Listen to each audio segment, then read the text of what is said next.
Hello and welcome to the Dune Minute Podcast, your place to deep dive minute by minute into the cinematic adaptation of Frank Herbert's world of Dune.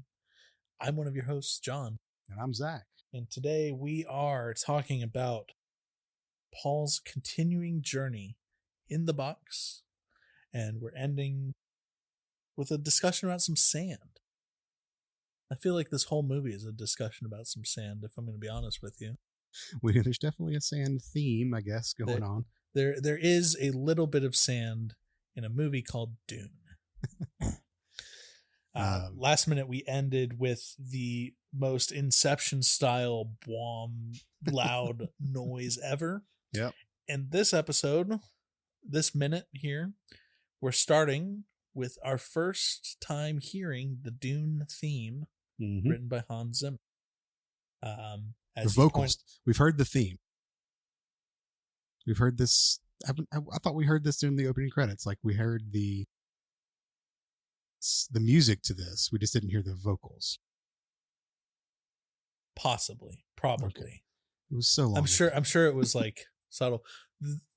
Pulling back the curtain a little bit, I think we recorded the first few episodes of this podcast over a month ago. Something like that. Yeah. It's been a while. Last weekend we didn't record anything because you were out of town, so I'm all fucked up.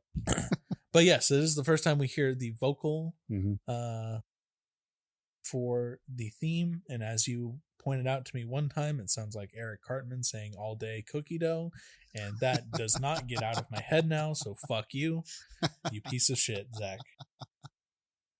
It does. It sounds like I read that on the internet somewhere. That is not my joke, but it is. It's just stuck with me the whole time. So I cannot unhear that either. Yeah, I'm not gonna attempt to do it as it is because I don't want to kill anyone's ears. But in this moment, we start getting crazy amounts of like flash forwards, flashbacks, what's going on, and I think I just have this in my notes here. I think the pain. So like last week we talked at the end of the episode about how this is like a pivotal moment of Paul waking up, as it were, and really tapping into things that he doesn't know are going on within him. And I think the pain of what he's sitting through with his hand in the box and everything is like really cranking up his prescience. Yeah. Like, yep, absolutely. Just opening the fucking floodgates at this point. Yeah. And we see that chaos with like the cuts to the burning palm trees and like all the other different things that are going on in this moment. Did you go second by second and try to see what some of those flashes were? Definitely burning palm trees. That one's pretty apparent. Yep. We get the hand on the sand, and it's hovering over the sand. Yeah, hovering on the sand. If you watch everything with subtitles like I do, you just get the word searing. Yes. Underneath it. So I like to read my movies. Yeah, exactly. You do get the very roasted hand with the fingers crumbling off. Yeah, so in this moment, speaking of reading our movies, Jessica is still reciting the litany against fear. As we talked about last episode. In the last minute, we only hear, "I must not fear. Fear is the mind killer. Fear is the little death that brings obliteration. I will face my fear and I will permit it to pass over me and through." This minute, we hear starting with, "And when it is gone past, I will turn the inner eye to see its path. Where the fear is gone, there will be nothing, only I will remain." As she is saying this, we're getting more and more cuts, flashes of fire. We see the burned hand with the ring finger cut off, which there's no meaning or symbolism behind that at all. We can just move on. There's nothing to be worried about with that. Well, that's an embodiment of what Paul's feeling at the moment. It feels like his hand is being burned to a crisp. Yes. I'll ignore the ring finger comment. Because we've talked about Leto's cool Jostin's ring. Spoilers. There is a lot of meaning behind that, but no, that's just me being a little sarcastic, as it were. I saw one of these flashes looked like some people behind a fire. Yep. But I couldn't for the life of me get any clarity, like going second by second to see what exactly that was. Well, the focus is on the fire. They're out of focus, yeah. and you also have like to look through the like hot air doing its weird like bubbly thing and everything. But we're also getting in the middle of all of Paul's prescient moments here. We're getting more cuts of Moheim, and she is starting to like be even more than she was before, have these moments of oh shit, oh fuck, oh shit, oh god. Yeah, she's starting to look a little concerned. Yeah, she's this doesn't happen. This is a test that is not designed for people to fail, but so many people do fail it. I don't think she was expecting Paul to do as well as he is doing. No, I don't think so. I think the last vision that we see of his is a hand that clenches a crysknife. A very bloody bloody hand holding a crysknife. And at that moment, we hear Jessica say, "Only I will remain." Yep. Which, yeah, is very bloody. I think it's one of the few times that we actually like truly see blood in this movie. I don't know. I will have to keep an eye out for that. I mean, there are like blood-stained clothes, but not like dripping blood. Yeah. I think it's the first time we've seen it in the movie so far. Am I wrong there? I think it is. I'm not certain because honestly, like I've watched the movie so many times and like I don't remember what we've talked about in it our all previous bleeds notes, together. And I don't want to just sit here. It and, like, bleeds together. Oh, shut up. But yeah, all this to say is that Paul is just having a mind fuck now. He's going through all these man. visions and everything. He's going through some shit.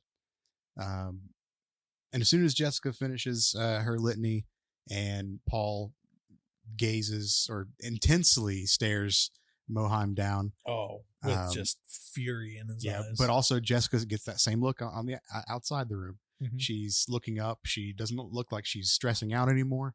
She looks like she is, pissed, like very pissed off. But it is not a fear in her. It is more of like a focused, determined look.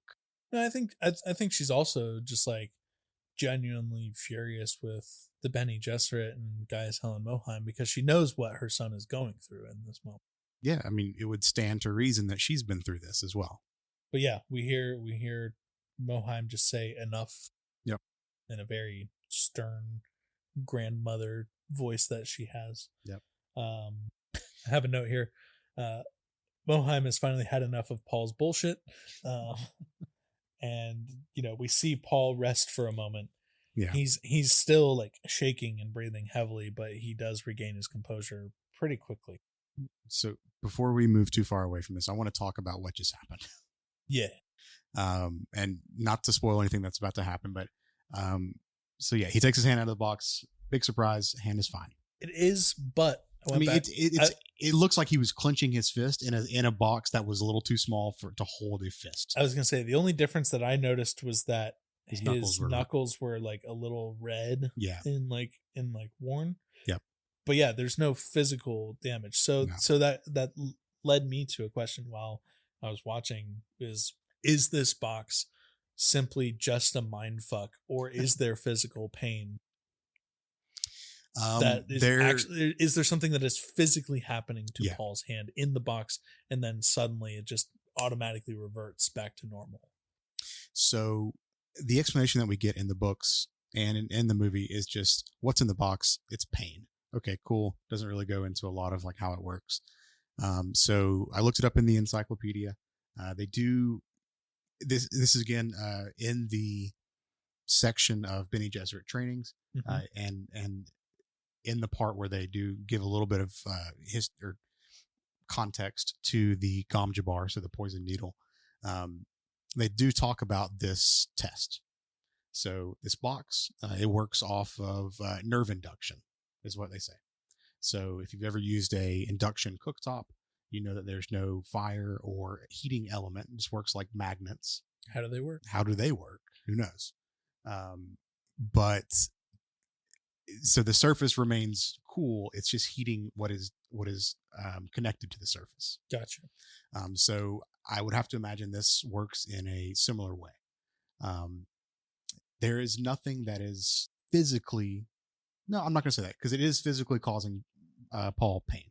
He feels it. It is like attacking the nerve endings in his hand to make him think that he is going through excruciating amounts of pain. But physically, there is no harm to him. It is activated when Moheim puts her hand on top of the box, and deactivated when she takes her hand off of it. Interesting. There is a line in the book that pretty much says, like, yeah, this is, he takes his hand out of the box and he's like, what the hell was that? And she goes, that was the SAR test. And he was like, the fuck happened with that box? Is the box ever given a name? No, not that I've ever seen anyways. And Moheim just like says some kind of offhand remark. It basically boils down to, yeah, a lot of people would pay a pretty penny to get their hands on one of these boxes. Yeah, no shit. And then just like puts it back into her cloak. Yeah, if it's like a torture device, like you'd have figured that the Harkonnens would have tried to, oh sure, like reverse engineer it at some point. Yeah, I'm sure, but not saying that the Harkonnens are the only bad people, because guess what, the Atreides are too.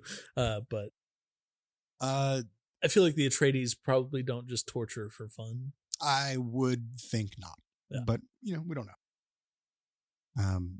So in a broader sense, this was a stress test that Paul just went through. Everybody's stressed. Jessica's stressed. Paul's stressed. The Glow Globes aren't stressed though. Shout out to the Glow Globes. They've seen it all before, man. They're here. They're just fucking hanging out and vibing, dude. Doing their job. Their shift's over in an hour. They're just leaving. They're union. That's why they're just here only for their job duties. The Glow Globe Union. Dude, I would join the Glow Globe Union though. Shout out to unions, by the way. So yeah, this is a stress test, just to see how. So the observer can see how the candidate, and in most contexts, it is a Bene Gesserit, initiate, that is going through this test, and it is so they can see how they handle stress. If they freak out, it's not what the Bene Gesserit want. Death. Yeah, death happens. Yeah. There's a line in the encyclopedia that says, oh gosh, I don't have it written down, so I'm just gonna have to go for around memory. So it's not going to be exact, but it is a candidate's speed of advancement is almost always dictated by how well they perform in the Gom Jabbar test. So if you just chill through the whole thing stone faced, they're just like, fuck it, let's just like do whatever we need to do to make you a Reverend Mother at this point. Yeah, there's like, obviously you are, you're what we're looking for, so you've got what it takes. And yeah, but if you are absolutely freaking out and pull your hand out immediately, odds are you're going to be dead. But it also does really hinder your ability to advance in the organization. Sure. Mainly because you're dead. Well, so death isn't the end always in this universe, Zach. It's very true. So Paul stands up, he backs away from Moheim, looks down at his hand, and he's cool. He's all good. And then he starts to have this air of superiority again, as if he wasn't just being the littlest bitch ever. Yeah. I noticed that, and I was just like, he realized this woman just put you in your fucking place, and now you're gonna just like stand up and just like look down on her like, oh, I'm a fucking my daddy's a fucking attorney. My dad's an attorney. He's going to sue you. He instantly gets his prior composure back. Yeah. And then we hear Moheim start to explain in her words what the hell just happened. She goes, like sifting sand through a screen, we sift people. She's back on her high horse of superiority as well, because she's got one. My two notes for that line were, that's a poetic way of explaining your eugenics program. I mean, That's what it is. Yeah. That's their breeding program is basically just an elaborate eugenics thing. And in this context, sift, I have to imagine, means murder. Yeah. That's what they mean by we sift people. They murder the ones they don't want to be part of this program. Yeah. Once again, we're going back to your weird eugenics program. Yeah. So not great. Not a good look. Nope. Not a good look. Nope. Yeah. And then our minute ends right there. Do you have any other notes for this one? No, my notes end with that same exact line as well. So I don't have anything. But if you have anything, you can reach out to us on, still only calling it Twitter, at Dune Minute, DuneMinute@gmail.com if you want to email us. And on Instagram, we are the Dune Minute. That's right. Cool. Well, let's meet back up tomorrow to talk about minutes 28 through 29, where we get to hear some more explanations about what the hell just happened to Paul. Yep. I think he's rightfully still confused, so hopefully he gets some closure and no more cryptic messages at the end of this. We finally know what's in the box. Pain. Yeah. All right, cool. Well, we will see y'all back tomorrow on the Dune Minute Podcast. See you later.